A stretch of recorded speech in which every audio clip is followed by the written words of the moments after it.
બહુ સાચી વાત છે બાબુ. ખાસ કરીને સમાજના પ્રશ્નોની જ્યારે આપણે આ વાત કરતા હતા, યુવાનોને આપ શું કહેવા માંગશો કે સાચી દિશામાં દેશનો વિકાસ થાય તો યુવાનોએ કઈ બાબતોથી દૂર રહેવું જોઈએ?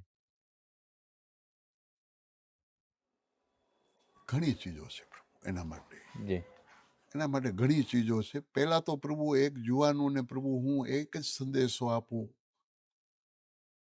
કે તમે જે કાંઈ કાર્ય કરો એના ઉપર 100 વખત વિચાર કરવાનો. પહેલા તો 100 વખત વિચાર કરો ને પછી જે કાંઈ કાર્ય કરવો એ તમે કરો.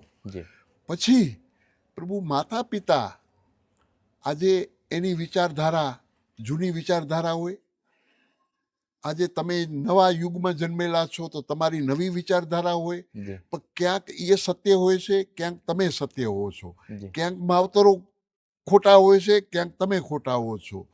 પણ પ્રભુ વડીલોને આદર દેવું એ યુવાનોને પહેલી શીખ છે મારી, પોતાના વડીલોને. કેમ કે જ્યારે તમે નાના હો ને ત્યારે પ્રભુ તમારો બાપ તમને રમાડતો હોય, ત્યારે મકોડો વયો જતો હોય ને ત્યારે એ બાપ છે ને કાલી ગેલી ભાષામાં બોલે કે જો બેટા મતોલો જાય મતોલો જાય મતોલો જાય. એને મકોડો બોલતા આવડે છે, પણ તમારી કાલી ગેલી ભાષામાં એ મતોલો મતોલો બોલે. અને પછી તમે મોટા થઈ કરીને કહો કે તમને ખબર ન પડે, તો બાપને એટલું તો લાગે કે નહીં બેટા મકોડો હતો એને હું મતોલો કહેતો હતો. જી એટલે એવું શબ્દ પ્રભુ વડીલોનું સન્માન કરવું,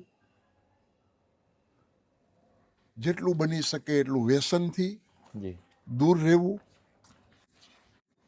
વડીલોનું સન્માન કરવું, અને સદાય માટે કોઈ પણ એક ધર્મ પ્રત્યે આસ્થા રાખવી, કોઈક દેવ પ્રત્યે આસ્થા રાખવી. એ ખાસ પ્રભુ યુવાધનને હું સંદેશો આપું છું કે પહેલા પ્રભુ તમારા વડીલો, અને પછી પ્રભુ આપણે રાષ્ટ્ર માટે શું કરી શકીએ છીએ.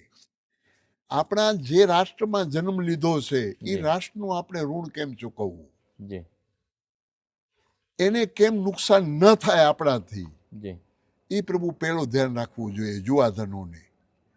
બીજું તો પ્રભુ યુવાધન છે, આજે પ્રભુ એજ્યુકેશન આવી ગયું છે, અમારાથી વધારે જ્ઞાની છે એ આજે યુવાધન, જી અને એને અમે પ્રણામ કરીએ છીએ યુવાધનને.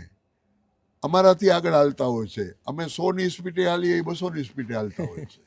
જી પ્રણામ છે એમને. જી